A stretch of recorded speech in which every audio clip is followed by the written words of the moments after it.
Have you ever wondered what is inside the memory? Inside the memory there is flops and latches.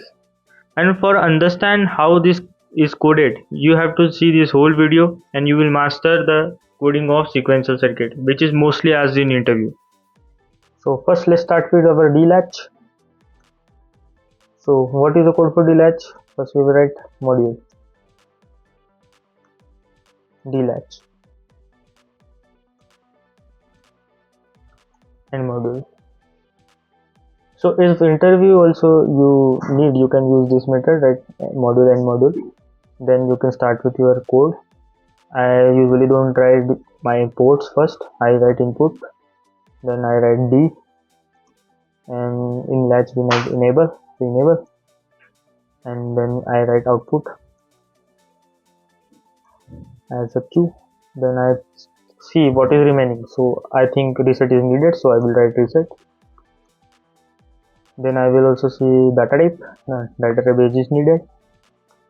Then I will write reset. Now I think my ports are complete. Then I will write ports. Mostly we use Q output first, and enable and reset. Okay. Now our main logic, always at the rate. A good practice is write star, so whatever is changes we will get our output. Begin end. Now what happens if our reset is there? Then what happens is for you I will write begin end also. That is also good practice. And if you need time for thinking your logic, you will also get time by writing begin end. So just continuously write everything in your interview, because it will also give you time for thinking, and he will also think that you are writing something. Okay. Now you can write your logic. For example, Q equal to 0. Directly write 0. Equal to also fine, means blocking statement is also fine. Non-blocking is also fine. Usually we write non-blocking for sequential circuit, so keep it that way. Now Q equal to means non-blocking, equal to D. That's our latch completed. Now for using this we also need to write our testbench. So we will write testbench for D top, you can say. Testbench don't have ports, so we will not write port. As usual we will write module. Then we will write our input outputs, but here testbench we don't write input output, so we will just think about our data types. So in that default is a wire, so here we will read. So D, enable and reset, reach and wire will be our output. Now initial our instantiation is our D latch. D latch instantiation D, let's say. Then we will just copy this because it is positional instantiation, so we need to see need it to be same. We need it to be same. Now our initial block, beginning. So first we will write our enable at the rate or directly at 5. For every 5 enable is our equal to not of enable, it will be toggle. For this we will just write first our enable equal to 1 or 0, whatever you needed. I'm not writing 1-b because it will directly take that, so that's fine.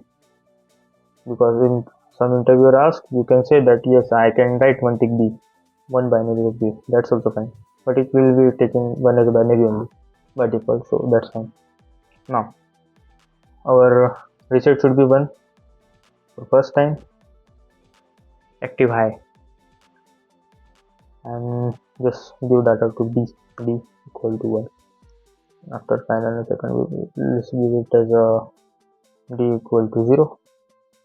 So here is your whole code completed of D latch with its testbench.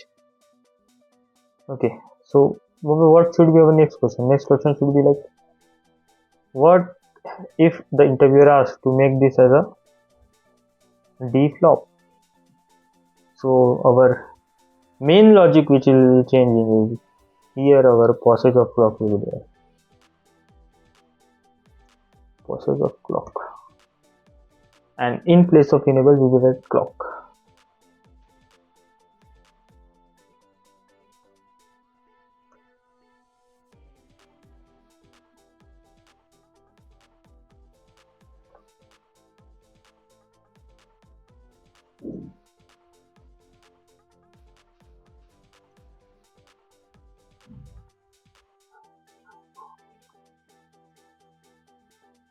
So name doesn't matter that if you are using clock or not.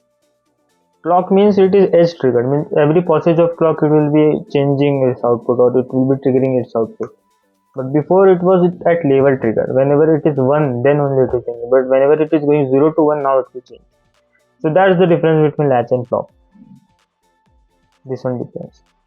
Now it is easy for you to write D flop and latch code. So we will go to our next task is write JK flop code.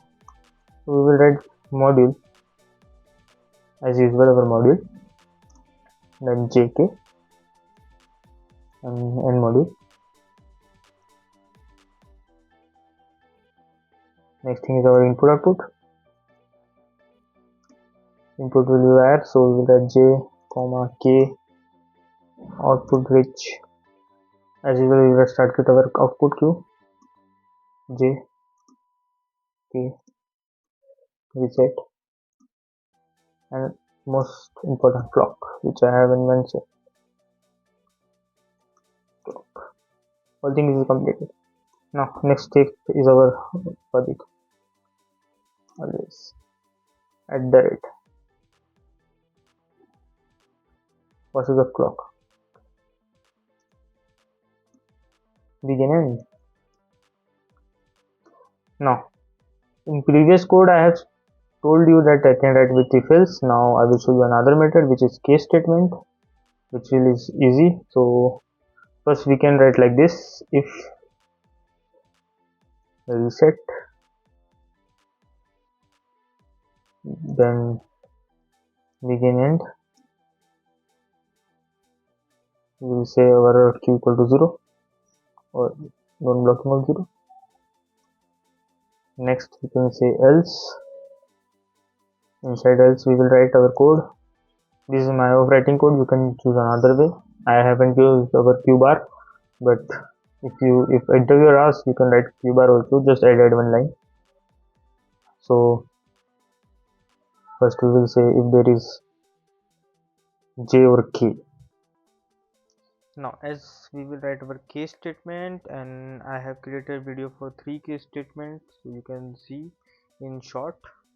So we will write our case in case, and here we will write J comma K because there are 2 variables as input, and for make it code easy we will just write a truth table for that.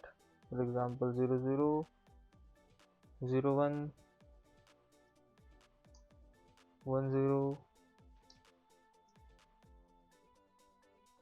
11, and lastly default. You can set default right now. Q is non-blocking of 0. Wherever is default it will go to 0.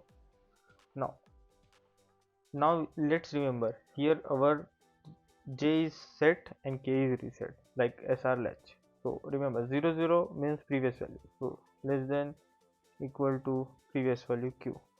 Next, what is our next? 01. 01 is our set is 0 means reset is 1, means reset equal to Q less than equal to our 1. Next step is our 01, 10 means Q is less than equal to 0 because it is set to 0. Now 11 means toggle state is less than equal to not of Q. Here our JK flop code is completed, and you can create a stage bench similar to our D flop, and for similar videos you can subscribe my channel. Thank you. If I do something, man, I do it till I